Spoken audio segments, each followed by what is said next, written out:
ನಂದಿ ಹಿಲ್ಸ್ಗೆ 2 ದಿನ ಪ್ರವಾಸಿಗರ ಪ್ರವೇಶ ಬಂದ್. Monsoon marathon effect. ನಂದಿಬೆಟ್ಟ ಪ್ರವಾಸಿಗರಿಗೆ ನಿರ್ಬಂಧ. ನಂದಿ ಹಿಲ್ಸ್ಗೆ ಹೋಗುವ ಪ್ಲಾನ್ ಇದೆಯಾ? ಮೊದಲು ಈ ಸುದ್ದಿ ನೋಡಿ. ಮ್ಯಾರಥಾನ್ ಹಿನ್ನೆಲೆ ನಂದಿ ಹಿಲ್ಸ್ಗೆ ನೋ ಎಂಟ್ರಿ. ವಿಶ್ವವಿಖ್ಯಾತ ಪ್ರವಾಸಿ ತಾಣ ನಂದಿ ಹಿಲ್ಸ್ಗೆ ಭೇಟಿ ನೀಡಲು ಏನಾದರೂ ಪ್ಲಾನ್ ಮಾಡ್ಕೊಂಡಿದ್ರೆ ಈಗಲೇ ಚೇಂಜ್ ಮಾಡ್ಕೊಳ್ಳಿ. ಯಾಕೆಂದ್ರೆ ಯುವ ಸಬಲೀಕರಣ ಮತ್ತು ಕ್ರೀಡಾ ಇಲಾಖೆ ವತಿಯಿಂದ ಇದೇ ತಿಂಗಳ ಶನಿವಾರ ಹಾಗೂ ಭಾನುವಾರ 2ನೇ ಆವೃತ್ತಿಯ ನಂದಿ ಹಿಲ್ಸ್ ಮಾನ್ಸೂನ್ ಮ್ಯಾರಥಾನ್ ಆಯೋಜಿಸಿರುವ ಹಿನ್ನೆಲೆಯಲ್ಲಿ 2 ದಿನಗಳ ಕಾಲ ಪ್ರವಾಸಿಗರಿಗೆ ಪ್ರವೇಶವನ್ನು ಜಿಲ್ಲಾಡಳಿತ ತಾತ್ಕಾಲಿಕವಾಗಿ ನಿರ್ಬಂಧಿಸಿದೆ. ಈ ಕುರಿತು ಒಂದು ವರದಿ. ಹೌದು, ಪ್ರಕೃತಿ ಸೌಂದರ್ಯದಿಂದ ದೇಶ ವಿದೇಶದ ಪ್ರವಾಸಿಗರನ್ನು ಸೆಳೆಯುವ ನಂದಿ ಹಿಲ್ಸ್ ಈ ವಾರಾಂತ್ಯದಲ್ಲಿ ಕ್ರೀಡಾ ಸಂಭ್ರಮಕ್ಕೆ ಸಾಕ್ಷಿಯಾಗಲಿದೆ. ಯುವ ಸಬಲೀಕರಣ ಮತ್ತು ಕ್ರೀಡಾ ಇಲಾಖೆಯ ವತಿಯಿಂದ ಆಯೋಜಿಸಿರುವ 2ನೇ ಆವೃತ್ತಿಯ ನಂದಿ ಹಿಲ್ಸ್ ಮಾನ್ಸೂನ್ ಮ್ಯಾರಥಾನ್ನಲ್ಲಿ ರಾಜ್ಯದ ವಿವಿಧ ಜಿಲ್ಲೆಗಳು ಹಾಗೂ ಹೊರ ರಾಜ್ಯಗಳಿಂದ ಸಾವಿರಾರು ಸ್ಪರ್ಧಿಗಳು ಭಾಗವಹಿಸುವ ನಿರೀಕ್ಷೆ ಇದೆ. ಮ್ಯಾರಥಾನ್ ಯಶಸ್ವಿ ಹಾಗೂ ಸುರಕ್ಷಿತವಾಗಿ ನಡೆಸುವ ಉದ್ದೇಶದಿಂದ ಜಿಲ್ಲಾಡಳಿತ ಈಗಾಗಲೇ ಅಗತ್ಯ ಸಿದ್ಧತೆಗಳನ್ನು ಪೂರ್ಣಗೊಳಿಸಿದೆ. ಸ್ಪರ್ಧೆಯ ವೇಳೆ ಯಾವುದೇ ಅಡಚಣೆ ಉಂಟಾಗದಂತೆ ಮತ್ತು ಭದ್ರತಾ ದೃಷ್ಟಿಯಿಂದ ಶನಿವಾರ ಹಾಗೂ ಭಾನುವಾರ 2 ದಿನಗಳ ಕಾಲ ನಂದಿಬೆಟ್ಟಕ್ಕೆ ಪ್ರವಾಸಿಗರ ಪ್ರವೇಶವನ್ನು ತಾತ್ಕಾಲಿಕವಾಗಿ ನಿರ್ಬಂಧಿಸಲಾಗಿದೆ.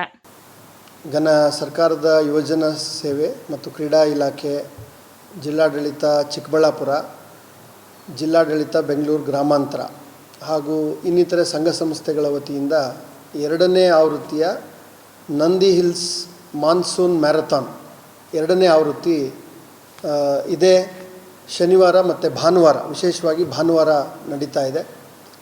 ಸುಮಾರು 21 ಕಿಲೋಮೀಟರ್ ಮತ್ತು 10 ಕಿಲೋಮೀಟರ್ಗಳ 2 ಹಂತದ ಮ್ಯಾರಥಾನ್ ಸ್ಪರ್ಧೆ ಇದೆ. ಈ ಸ್ಪರ್ಧೆಯಲ್ಲಿ ಸುಮಾರು 4500 ಕ್ರೀಡಾಪಟುಗಳು, ರನ್ನರ್ಸ್, ಓಟಗಾರರು ಭಾಗವಹಿಸುವಂಥ ನಿರೀಕ್ಷೆ ಇದೆ.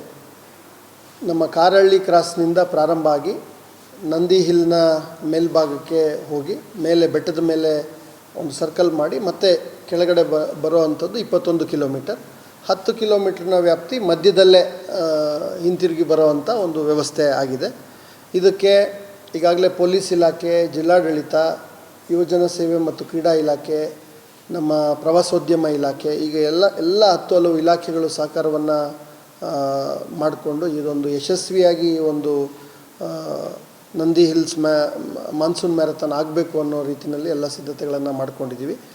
ಇದಕ್ಕೆ ಪೂರ್ವಭಾವಿಯಾಗಿ ನಾಗರಿಕರಿಗೆ ಕೊಡುವಂಥ ಮಾಹಿತಿ ಏನು ಅಂದರೆ, ನಮ್ಮ ಕಾರಹಳ್ಳಿ ಸುತ್ತಮುತ್ತ ಇರತಕ್ಕಂಥ ಗ್ರಾಮಸ್ಥರು 8ನೇ ತಾರೀಕು ಮಧ್ಯರಾತ್ರಿ 11 ಗಂಟೆಯಿಂದ 9ನೇ ತಾರೀಕು ಮಧ್ಯಾಹ್ನ 12 ಗಂಟೆವರೆಗೆ ಈ ರಸ್ತೆಯನ್ನು ಸ್ಥಳೀಯರನ್ನ ಹೊರತುಪಡಿಸಿ ಎಲ್ಲ ವಾಹನಗಳನ್ನು ನಾವು ನಿಷೇಧ ಮಾಡಿದ್ದೀವಿ.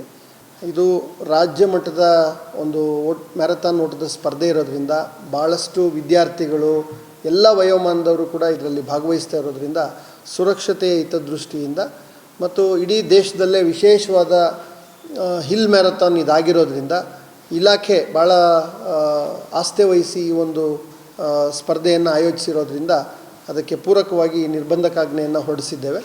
ಸ್ಪರ್ಧಿಗಳು, ಆಯೋಜಕರು, ಅಧಿಕಾರಿಗಳು ಹಾಗೂ ಅನುಮತಿ ಪಡೆದ ವಾಹನಗಳಿಗೆ ಮಾತ್ರ ಪ್ರವೇಶ ಕಲ್ಪಿಸಲಾಗುವುದೆಂದು ಜಿಲ್ಲಾಧಿಕಾರಿಗಳು ತಿಳಿಸಿದ್ದಾರೆ. ಅಲ್ಲದೆ ಸಂಚಾರ ದಟ್ಟಣೆ ನಿಯಂತ್ರಣ, ತುರ್ತು ಸೇವೆಗಳ ಸುಗಮ ನಿರ್ವಹಣೆ ಹಾಗೂ ಕಾನೂನು ಸುವ್ಯವಸ್ಥೆ ಕಾಪಾಡಲು ಪೊಲೀಸ್ ಇಲಾಖೆ ಸೇರಿದಂತೆ ವಿವಿಧ ಇಲಾಖೆಗಳ ಅಧಿಕಾರಿಗಳನ್ನು ನಿಯೋಜಿಸಲಾಗಿದೆ. ಮಳೆಗಾಲದ ಹಸಿರು ಸೊಬಗನ್ನು ಸವಿಯಲು ವಾರಾಂತ್ಯದಲ್ಲಿ ನಂದಿ ಹಿಲ್ಸ್ಗೆ ಆಗಮಿಸಲು ಯೋಚಿಸಿರುವ ಪ್ರವಾಸಿಗರು ಅನಗತ್ಯ ತೊಂದರೆಯಿಂದ ತಪ್ಪಿಸಿಕೊಳ್ಳಲು ಪರ್ಯಾಯ ದಿನಗಳಲ್ಲಿ ಭೇಟಿ ನೀಡುವಂತೆ ಜಿಲ್ಲಾಡಳಿತ ಮನವಿ ಮಾಡಿದೆ. ಅವೆಲ್ಲವಕ್ಕೂ ಕೂಡ ಬುಕಿಂಗ್ಗಳಾಗಿದೆ. ಪಾಸ್ಗಳನ್ನು ಕೂಡ ವಿತರಣೆ ಮಾಡ್ತಾ ಇದ್ದಾರೆ.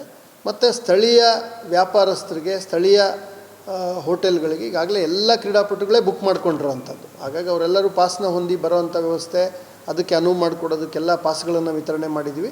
ಅದನ್ನು ಮೀರಿ ಸ್ಥಳೀಯ ಗ್ರಾಮಸ್ಥರು ಆ ವ್ಯಾಪ್ತಿನಲ್ಲಿ ಮನೆಗಳಿದ್ದರೆ ಅಂಥವ್ರಿಗೆ ಅವಕಾಶಗಳು ಇದ್ದಾವೆ.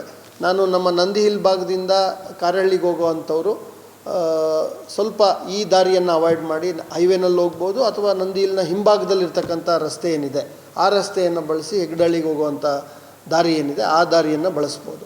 ಒಂದು 4-5 ಗಂಟೆಗಳ ಕಾಲ ತಾವೆಲ್ಲರೂ ಕೂಡ ಅದಕ್ಕೆ ಅನುವು ಮಾಡಿಕೊಡಬೇಕು, ಸಹಕರಿಸಬೇಕು ಅಂತ ಕೂಡ ಈ ಸಂದರ್ಭದಲ್ಲಿ ಕೋರೋದಕ್ಕೆ ಬಯಸ್ತೇನೆ. ಒಟ್ಟಾರೆ ಸಾವಿರಾರು ಓಟಗಾರರ ಭಾಗವಹಿಸುವಿಕೆಯಿಂದ ನಡೆಯಲಿರುವ ನಂದಿ ಹಿಲ್ಸ್ ಮಾನ್ಸೂನ್ ಮ್ಯಾರಥಾನ್ ಅನ್ನು ಯಶಸ್ವಿಯಾಗಿ ಆಯೋಜಿಸಲು ಜಿಲ್ಲಾಡಳಿತ ಎಲ್ಲಾ ರೀತಿಯ ಮುನ್ನೆಚ್ಚರಿಕೆ ಕ್ರಮಗಳನ್ನು ಕೈಗೊಂಡಿದೆ.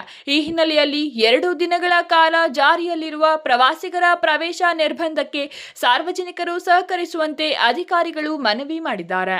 ತಾವಡನಹಳ್ಳಿ ರಮೇಶ್, ಸಿಟಿವಿ ನ್ಯೂಸ್, ಚಿಕ್ಕಬಳ್ಳಾಪುರ.